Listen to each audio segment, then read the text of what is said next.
उस परमात्मा सच्चिदानंद घन ब्रह्म परम अक्षर ब्रह्म की साधना के 3 मंत्र का जाप है, ओम तत् और सत।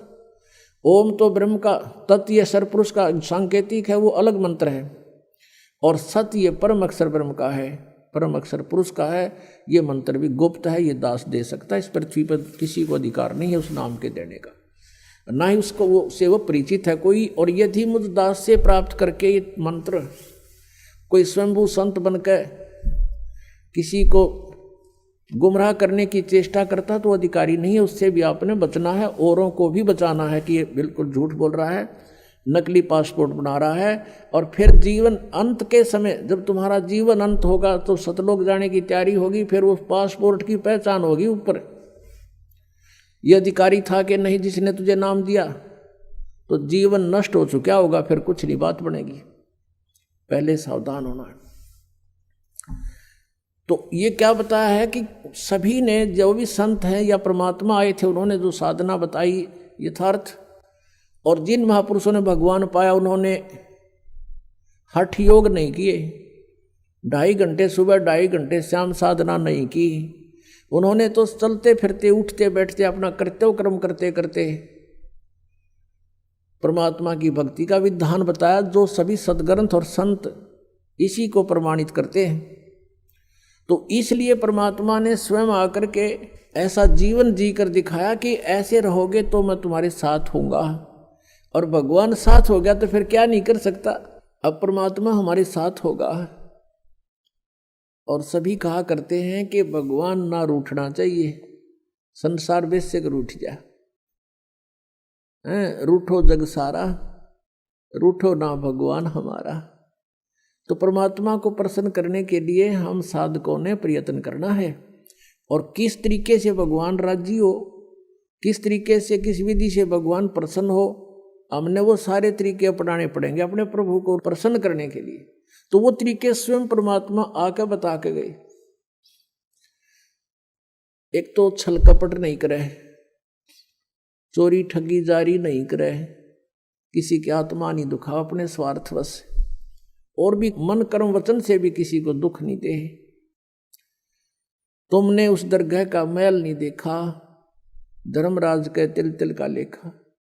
हम मन में बुरा सोचते भी हैं किसी का, वो भी अकाउंट आपका लिखा जाता है। और यदि आप किसी का भला सोचते हो और आप कर भी नहीं सकते हो, तो भी आपका गुड अकाउंट बनता है, अच्छा लेखा बनता है। तो हमने पहले तो अपने आप को बहुत सेट करना पड़ेगा। हम घने बिगड़ गए, एक दिन से नहीं, हम तो असंख्य युगों से बिगड़े हुए हैं, और अब हमें सेट होने का ये मार्ग मिला है, विधि मिली है, ये औषधि मिली है, जिससे हमारे अंदर के विकार जलेंगे। इस ज्ञान से हम सेट होवांगे, और फिर सेट होवांगे तभी परमात्मा के निकट जाएंगे, क्योंकि हम सभी प्राणी एक ही परमात्मा के हैं।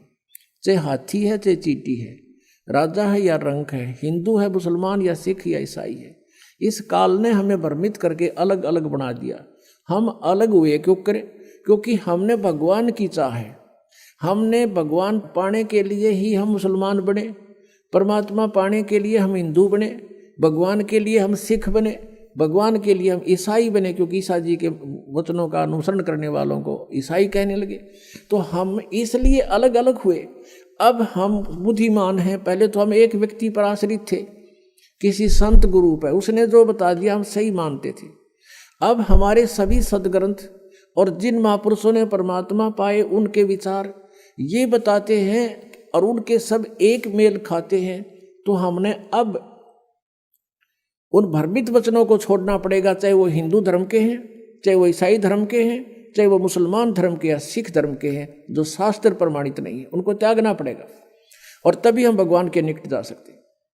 तो वो कौन से हैं, उसमें चाहे मर्यादा भंग हो, चाहे कोई धार्मिक हमारे लोग नाराज हों, इसकी परवाह नहीं करनी है, हमने अपना कल्याण करवाना है। तो इस प्रकार हम उस परमात्मा के निकट पहुंच सकेंगे। उसके लिए क्या करना है?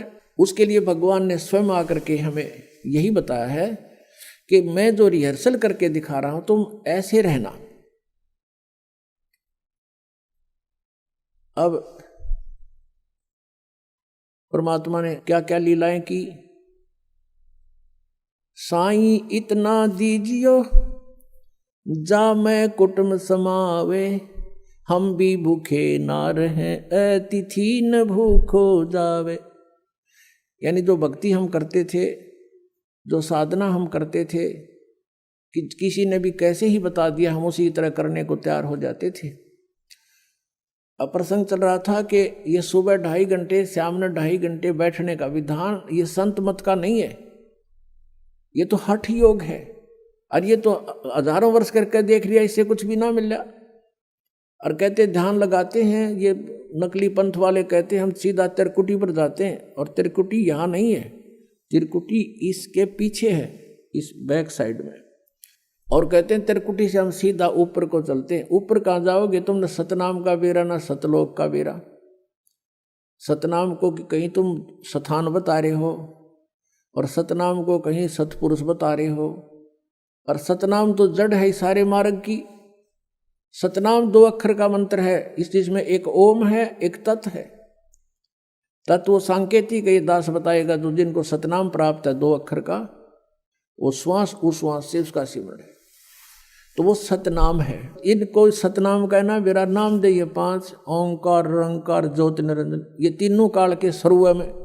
और सोहम और सतनाम, यहाँ सतनाम नाम बता रहे, वहाँ इनकी जो एक पुस्तक है, ये वार्तिक, इनकी जो उसके अंदर लिखा है कि वो सतनाम 4था लोक है, 4था मंजिल है, और फिर वही सार शब्द है, वही सार नाम है, सतनाम ही। और सतनाम ही सचखंड सतलोक है, सतनाम ही सतपुरुष है।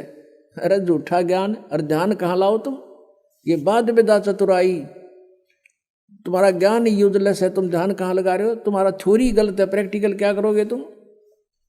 तो जिन भी महापुरुषों ने परमात्मा मिला, किन किन ने मिला? आदरणीय धर्मदास साहिब जी को, आदरणीय मलुकदास साहिब जी को, आदरणीय दादू दास साहिब जी को, आदरणीय नानक साहिब जी को, आदरणीय गरीबदास साहिब जी को, गांव छुरानी जिला ददर हरियाणा वाले को, आदरणीय घीसा दास साहिब जी को, गांव खेकड़ा जिला मेरठ उत्तर प्रदेश में। इन महापुरुषों ने परमात्मा पाया, और उन्होंने उनकी साधना देख लो उन्होंने कैसी की। जैसे गरीबदास जी किसान थे, खेती करते थे और भक्ति भी करते थे, और परमात्मा स्वयं आए थे, दुल्हे का कार्य भी करते थे। वो कभी हठ योग उनके जीवन में आप दिखा दो इतिहास में या उनकी वाणी में कहीं भी किया या लिखा हो। ऐसे ही आदरणीय नानक साहिब जी खेती करते थे, पहले तो नौकरी करते थे, वो नौकरी भी त्याग दी, जो भगवान से परिचित हुए, सचखंड जाकर वापस आए, वहाँ देखा भगवान को, सतपुरुष को, कबीर साहिब को, वापस आते ही सब नौकरी भी त्याग दी, और 12 वर्ष तक परमात्मा का प्रचार किया इधर उधर घूम फिर के। फिर परमेश्वर का आदेश हुआ कि आप बैठ जाओ, आपका विरोध बहुत हो जाएगा, काल के दूत सक्रिय हो गए हैं, आप घर पे अपना साधना करो और आने दो समय, अब इस नाम को गुप्त रखना। नानक साहिब जी को कह दिया गया था कि इस सतनाम को, ये 2 अक्षर का जो मंत्र है, ओम और दूसरा तत्, इन दोनों का जाप स्वयं नानक साहिब जी करते थे, लेकिन आगे किसी को ये नाम प्रदान नहीं किया और ना ही इस नाम का जाप करने का आदेश दिया, क्योंकि परमात्मा का आदेश था। जैसे कबीर परमेश्वर जी की वाणी में लिखा है कि धर्मदास तो 1,00,000 दुहाई, ये सार नाम की तबार न जाई, ये सार नाम बार जो पढ़ी, और बिचली पीढ़ी हंस नी तरही। धर्मदास तो 1,00,000 दुहाई, ये मूल ज्ञान कहीं बार न जाई, मूल ज्ञान बार जो पढ़ी, बिचली पीढ़ी हंस नी तरही। मूल ज्ञान को तब तक छुपाई जब तक 12 पंथ मिट जाई। एक तो मूल ज्ञान है, जो ज्ञान मूल ज्ञान ये ज्ञान है जो अब दास आपके समक्ष रूबरू करा रहा है। एक मूल मंत्र है सतनाम, सार नाम, इनको भी गुप्त रखना था। नित्यकाल के दूत सारे यही नाम देते मिलते, वो अधिकारी वो है नहीं, और जनता भ्रमित हो जाती कि वो भी वही मंत्र देते हैं, वो भी वही साधना बताते हैं। एक कोगल है, अब वो एक कोगल भी ना छोड़ी, परमात्मा ने सीधा बख्शी। वो उआ बाई बकते हैं, एंड वेंड के नाम देते हैं, और 5 नाम काल के जानो, तब दानी मन शंका आनो। 5 काल आप पे हैं, जिसको ये तुलसीदास हाथरस वाले को ये मानते हैं कि इन्हीं की कुछ प्रेरणा पा करके तो इस शिवदयाल जी जो थे इनके परम धनी, उन्होंने प्रेरणा पा करके साधना शुरू की थी, लेकिन उनका गुरु नहीं बताते वो। तो वो 500 नामों को काल का बताते हैं, ये 5 नाम पर गाटा जोड़ रहे, तो ये कहाँ जाएंगे? ये सीधे काल के मुख के अंदर हैं। तो पुण्यात्माओं, दास के इस प्रयत्न को निंदा या किसी का वो नहीं समझना, एक परोपकार समझना। कई भक्त कहते हैं आपके गुरुजी जो है निंदा करते हैं दूसरों की, नहीं। जैसे एक बार किसी ने 500 के नोट नकली छाप लिए और वो ठग रहा था जनता को। सरकार को पता चला, ओरिजिनल और डुप्लीकेट दोनों साथ साथ दिखाए थे कि ये ओरिजिनल है, इसमें ये लक्षण है, ये डुप्लीकेट है। अगर ऐसा हो तो उसको ग्रहण ना करना, वो नकली है। तो कोई ये कहे कि निंदा कर रहे हैं क्यों किसी के नोट को बेकार बता रहे हैं, तो वो निंदा नहीं थी, महापरोपकार का कार्य था सरकार का। लाखों लोग बच गए ठगने से, तो दास का वही प्रयत्न समझ लेना, ये किसी की निंदा नहीं है, ये महापरोपकार का कार्य कर रहा है। अंत में देखना इसका कितना अच्छा रिजल्ट आएगा। रोया करेंगे वो प्राणी जो ऐसे नकली लोगों के अपना जीवन व्यर्थ कर रहे थे, रोया करेंगे उनको और धिक्कारा करेंगे उन नकलियों को, तुमने अपना जीवन खोया, हमारा भी खो दिया। अब प्रसंग चल रहा है कि शास्त्र विधि को त्याग कर जो मनमाना आचरण करते रहे, उनको कोई लाभ नहीं हुआ। अब किसी भी संत को देख लीजिए, फिर 12 वर्ष तो नानक साहब जी ने इधर उधर जा करके प्रचार किया प्रभु का, तत्व ज्ञान का। फिर 16 वर्ष तक अपने घर पर रहकर खेती की, जैसा भी वो कर सकते थे उसमें, और अपनी भक्ति भी की। कोई उनके पास आ जाता था, उनको तत्व ज्ञान समझाते थे, लेकिन सतनाम नहीं दिया किसी को। अपने आत्माओं कई कारण होते हैं। कई भक्त ये भी सोच बैठेंगे कि भाई नानक साहब जी ने फिर नाम नहीं दिया, तो उनके साथ जो अनुयायी बने हैं, सिख समाज बना है, तो उनका तो जीवन व्यर्थ हो गया। उनका जीवन व्यर्थ नहीं हुआ। कारण क्या था? जैसे उन्होंने एक ऐसी विधि बता दी, पुण्यात्माओं, हम कोई एक दिन के जन्मे नहीं हैं, हम कोई एक जन्म में ही,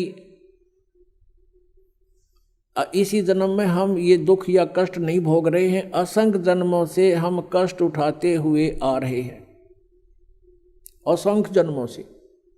और जब तक ये ट्रीटमेंट पूरा नहीं मिलेगा, हमारा रोग नहीं कटे जन्म और मरण का। आज से 600 वर्ष पहले, 550 वर्ष पहले नानक देव जी को परमात्मा मिले थे। उन्होंने फिर उनसे कहा था कि अभी आप इस ज्ञान का प्रचार अवश्य करो, लेकिन ये सतनाम नहीं देना, ना बताना किसी को। तो अब शंका उत्पन्न होती है कि उनके अनुयायियों का फिर जीवन नष्ट हो गया। जैसे उनकी जन्म साखी में, समुद्र की साखी में प्रमाण है, बाला और मर्दाना ये 2 भक्त बहुत अच्छे सेवक थे, श्रद्धालु समर्पित थे नानक जी पर।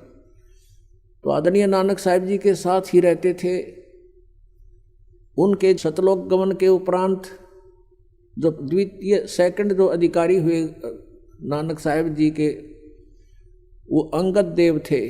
उन्होंने बाला और मर्दाना से पूछा कि आप उनके साथ रहते थे, गुरुजी कैसी क्रियाएं करते थे, कैसे रहते थे, वो सब कथाएं सुनाई। एक समय की कथा सुनाई कि जब हमने प्रार्थना की नानक साहब जी से कि हमें श्रीलंका दिखाओ, तो उन्होंने कहा आंखें बंद करो। हमने आंखें बंद करी और कहा खोलो, तो खोली। हम समुद्र के किनारे खड़े थे। फिर आदरणीय नानक साहब ने कहा कि मेरे पीछे पीछे आ जाओ, इस समुद्र के ऊपर, जल के ऊपर, और वाहे गुरु बोलते रहना। मर्दाना और बाला वाहे गुरु करते हुए चल पड़े। जब मर्दाना ने देखा कि गुरुजी तो ओम सोहम का जाप जप रहे हैं बोल बोल के, तो मर्दाना भी ओम सोहम कहने लग गया। वो जल में डूबने लगा। जब आदरणीय नानक साहब ने कहा कि मर्दाना तू मेरी नकल ना करे, मैंने जो कहा तू वही बोल, मर्दाना फिर वही वाहे गुरु करने लगा। फिर जल के ऊपर थल की तरह चल पड़ा। अब ये लीला नानक साहब जी ने क्यों किया? उन्होंने परमात्मा चाहिए था, और परमात्मा ही उनको गुरु रूप में मिले थे आकर के। कहते हैं जो गुरु वचन पर डट गए कट गए फंद 84 के, गुरु वचन निश्चय कर माने पूरे गुरु की सेवा ठाने। तो वो संत थे, उन्होंने अपना कल्याण करवाना था, जगत से कुछ नहीं लेना था। अब यहाँ थोड़ा सा प्रमाण आपको दिखाते हैं। पुण्यात्माओं, ये अध्यात्म ज्ञान है, जब तक आप इससे ओतप्रोत नहीं हो जाओगे, आपका मन टेकन ना दे तुमने, आपके मन के सारे शिकंजे काट देने, सबकी ये खत्म कर देने इसकी सारी बकवाद, ताकि वो सेट हो जाए और आपने तंग ना करे, भक्ति कर लेने दे। इसलिए सब प्रमाण उन महापुरुषों के दिखाए जा रहे हैं, ताकि ये मन बकवाद छोड़ दे और आपका सहयोगी हो जाएगा। और जब ये आपका सहयोगी हो जाएगा, यो काल का एजेंट है, इसकी स्पीड बहुत ज़बरदस्त है, फिर यो इधर भी डूंडा उठा देगा।